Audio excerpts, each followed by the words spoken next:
మిత్రులారా నమస్తే. నేను మీ Prasadamurthy. Welcome to Pramu talks.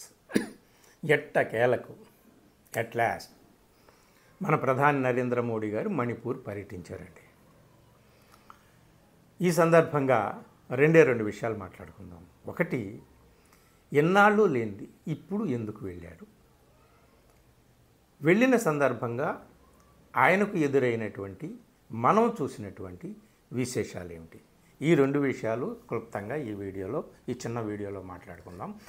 ఈ మాట్లాడుకోవడానికి ముందు ఒక రెండు దృశ్యాల గురించి చెప్పాలి.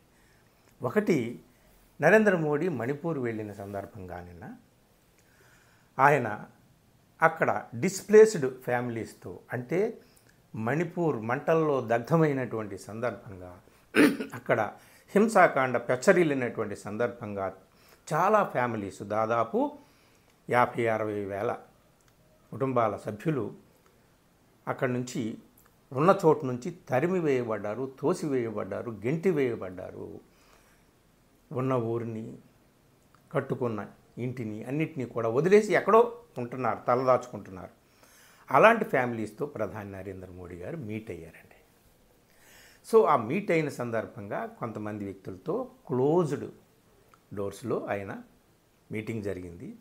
ఆ మీటింగ్ విజువల్స్ ఏఎన్ఐ ద్వారా బయటకు వచ్చినాయి. ఆ విజువల్స్లో ఒక విజువల్ మనసు కలిచివేసినటువంటి విజువల్. ఒక పాప మాట్లాడుతుంది నరేంద్ర మోడీతో, మధ్య మధ్యలో ఇలా ఏడుస్తూ ఉంది, మాట్లాడుతుంది, ఏడుస్తుంది. అక్కడ కూర్చున్న చాలామంది ఆ గదిలో, ముఖ్యంగా మహిళలు, వాళ్ళు కూడా కన్నీళ్లు తుడుచుకుంటున్నారు బయట పొంగులతో. వాళ్ళు ఏం మాట్లాడారు ఏమిటి అనేటటువంటిది మనకి బయట ప్రపంచానికి తెలియకపోయినా మనం ఊహించుకోవచ్చు అన్నమాట. వాళ్ళ హృదయంలో రగులుతున్నటువంటి బాధ ఏమిటి, దుఃఖం ఏంటి, వాళ్ళు ఏం ప్రశ్నించారు, ఏం అడిగారు, ఏం కోరారు, ఏమి బాధను వ్యక్తం చేశారనేది మనం ఆ విజువల్తో అర్థం చేసుకోవచ్చు. ఆ పాప, అందుకని నేను ఈ తమ్మనైన్లో కూడా ఆ పాపను పెట్టాను. దాదాపు 57,000 మంది అక్కడ డిస్ప్లేస్ అయినట్టుగా తెలుస్తున్నారు. అలాంటి వాళ్ళతో మీటింగ్ అన్నమాట. ఈ విజువల్ చూసిన తర్వాత సరిగ్గా 2 సంవత్సరాల క్రితం 2023 జూలైలో జరిగినటువంటి ఒక ఘటన గుర్తొచ్చింది. ఆ ఘటనకు సంబంధించినటువంటి విజువల్ గుర్తొచ్చింది. అదేమిటయ్యా అంటే, 2 అమాయక మహిళలను అత్యంత కిరాతకంగా, దారుణంగా, పైశాచికంగా, నగ్నంగా ఊరేగించినటువంటి వీడియో క్లిప్, ఆ దృశ్యం కూడా గుర్తుకొచ్చింది. ఈ పాపను చూస్తే ఆ 2 మహిళలు గుర్తుకొచ్చారు. ఆ వైరల్ అయిన వీడియోని కళ్ళున్న వాళ్ళందరూ చూశారు, మనసున్న వాళ్ళందరూ కూడా దుఃఖపడ్డారు, బాధపడ్డారు, కన్నీళ్లు కార్చారు. ప్రపంచం అంతా కూడా చూసింది. ప్రపంచం అంతా చూసి, ఓహో, భారతదేశంలో మహిళలకు ఇంత గౌరవం ఉందన్నమాట అని ప్రపంచం అంతా కూడా తెలుసుకుంది. సో ఈ పాప విజువల్ చూసిన తర్వాత నాకు ఆ 2 మహిళలు గుర్తొచ్చారు. మణిపూర్ మొత్తం ఈ 2 సంవత్సరాల 2 నెలల్లో మణిపూర్లో ఏమైందో ఈ 2 దృశ్యాల ద్వారా కూడా ఊహించుకోవచ్చు. ఎందుకంటే మనకు మనసు ఉంది కాబట్టి, ఆలోచించే శక్తి ఉంది కాబట్టి. ఇదండి ముఖ్యంగా. ఇప్పుడు అంటే ప్రధాని నరేంద్ర మోడీ మణిపూర్ వెళ్ళినప్పుడు ఆయన ఎదుర్కొన్నటువంటి దృశ్యాలు, మనం చూసినటువంటి విశేషాలు చెప్పుకోవడంలో మొదటి విశేషం ఇది నేను చెప్పాను. అయితే ఆయన ఏమి ఆశ్వాసన ఆయనకి ఇచ్చాడు, వాళ్ళకి ఇచ్చాడు, ఏమి భరోసా ఇచ్చాడు, వాళ్ళు ఏం మాట్లాడారు ఏమిటి అనేటటువంటిది అదంతా కూడా క్లోజ్డ్ రూమ్లో జరిగిన వ్యవహారం కాబట్టి మనం దాన్ని పక్కన పెడదాం. ఆయన ఏమన్నాడంటే, నరేంద్ర మోడీ గారు, నేను రోడ్డు మీద ప్రయాణం చేస్తూ వచ్చాను మిమ్మల్ని చూడడానికి అన్నాడు. ఎందుకంటే వాతావరణం బాగోలేదు, విమానం ఒక చోట ఆపి ఆయన రహదారిలో బయలుదేరుతూ వచ్చాడు. దారి పొడవునా మువ్వన్నెల జెండా పట్టుకొని ఘనస్వాగతం పలికారు నాకు. నేను ఈ క్షణాన్ని మర్చిపోలేను నా జీవితంలో అన్నాడు. సరే, ఇక ప్రసంగాలు చేయడంలో, వాక్చాతుర్యంలో నరేంద్ర మోడీని కొట్టిన వాళ్ళు ఎవరున్నారు? కాబట్టి తన వాక్చాతుర్యాన్ని అంతా ప్రదర్శించి ఆ మణిపూర్ ప్రజల హృదయాలను దోచుకోవడానికి ఆయన ప్రయత్నించాడు. ఆ ప్రయత్నం ఏదో 2 సంవత్సరాల క్రితమే చేసుకుంటే బాగుండు కదా అని ఎవరైనా అనొచ్చు.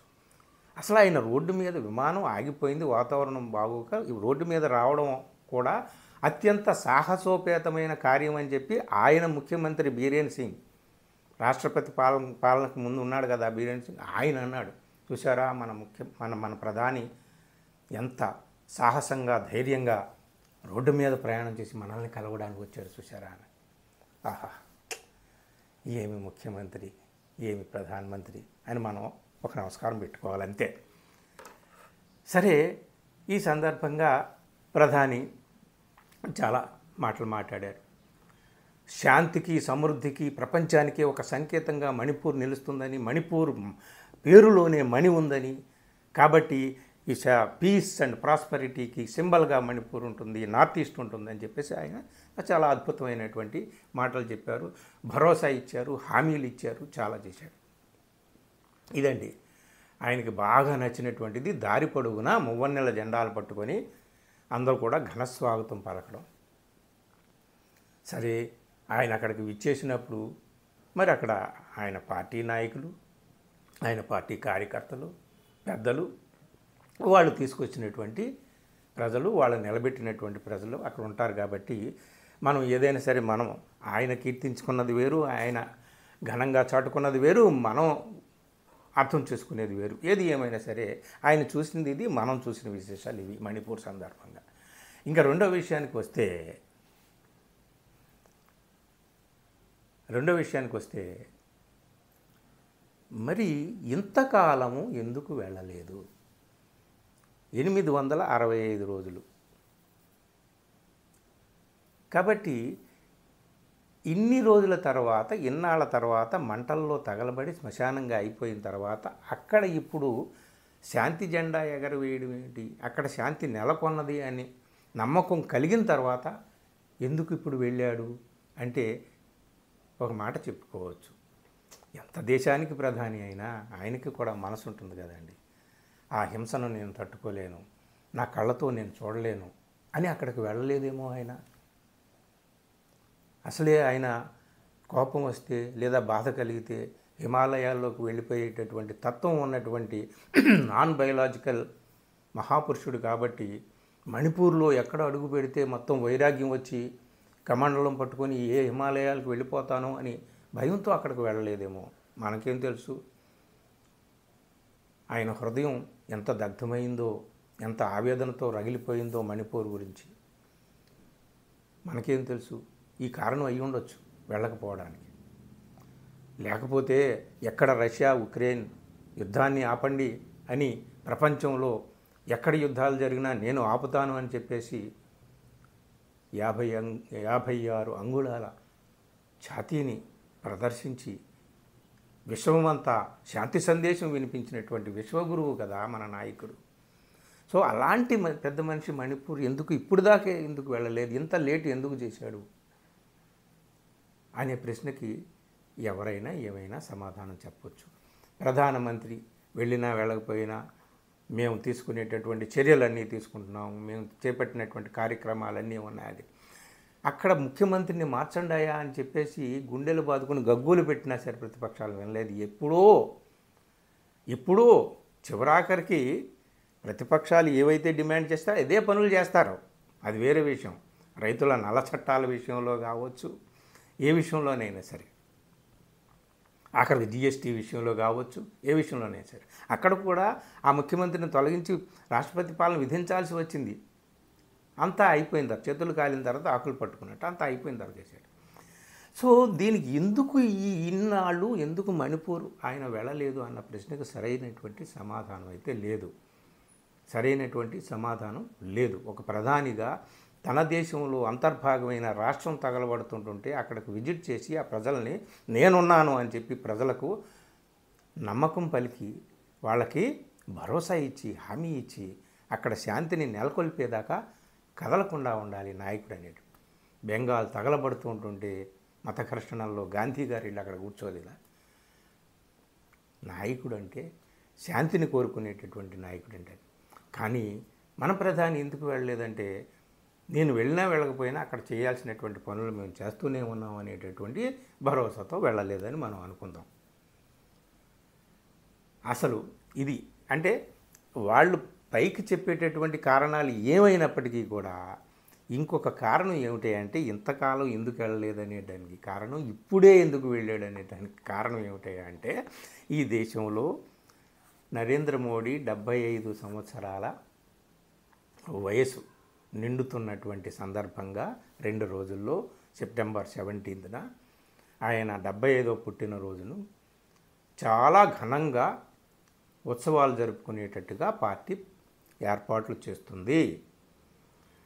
సో ఆయన హయాంలో దేశం ఎంత అభివృద్ధి చెందింది, ఆయన హయాంలో దేశంలో ఎంత శాంతి నెలకొన్నది, ఆయన హయాంలో దేశం ఎంత జీడిపి సాధించింది, ఆయన హయాంలో ఏం చేసింది, అది ఇది అని చెప్పేసి ఘనంగా ఉత్సవాల ఏర్పాట్లు అనేటటువంటివి జరుగుతున్నాయి.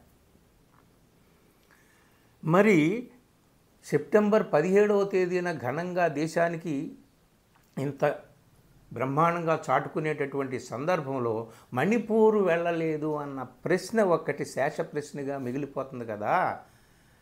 దానికి జవాబుగా అలాంటి ప్రశ్న మిగలకుండా 2 రోజుల ముందు మణిపూర్, ఆయన పుట్టినరోజుకి 3 రోజుల ముందు మణిపూర్ ఆయన వెళ్ళాడు. అసలు కారణం ఇది అనేటటువంటిదే చాలామంది చెప్పుకుంటున్నారు. ఏది ఏమైనప్పటికీ మణిపూర్లో ఇప్పుడు కళ్ళ వెంట నీళ్లు పెట్టుకున్నటువంటి ఈ పిల్ల దృశ్యము, ఆనాడు మంటల్లో నగ్నంగా మాడిపోయిన ఆ 2 మహిళల దృశ్యం ఎప్పటికీ ఎవరు కూడా మర్చిపోలేరు. అలాంటి గాయాలను మాన్చడానికి కనీసం ఇప్పుడైనా మోడీ ప్రభుత్వం ఏం చర్యలు తీసుకుంటుంది ఏమిటి అనేటటువంటిది మనం చూడాలి. ఖాళీ ఉపన్యాసాల్లో, ప్రసంగాల్లో చేసేటటువంటి ఆర్భాటాలు, చెప్పేటటువంటి ఆ శుష్క వాగ్దానాలు ఇవన్నీ కాదు, కార్యరూపంలో ఏం చేయదలుచుకున్నారు ఏమిటి అనేది, ఇగో ఇన్ని 100 కోట్లు అన్ని 1000 కోట్లు మేము మీకు కేటాయిస్తున్నాం అని కూడా చెప్పవచ్చు. ఏది ఏమైనా ఆలస్యమే అయిపోయింది. అక్కడ అమృతం విషంగా కూడా మారిపోయింది. ఇప్పుడు మీరు వెళ్ళి సందర్శించి వచ్చారు. ఇకనైనా ఆ ఈశాన్య రాష్ట్రాలన్నీ కూడా శాంతికి సమృద్ధికి సంకేతం అని చెప్తున్నారు కాబట్టి ఏం చర్యలు చేపడతారు ఏమిటి అనేటటువంటిది మనం వేచి చూడాలి. ఇదండి ప్రధాని మణిపూర్ పర్యటనలో మనకు తెలిసినటువంటి విశేషాలు, తెలియని విశేషాలు. Thank you.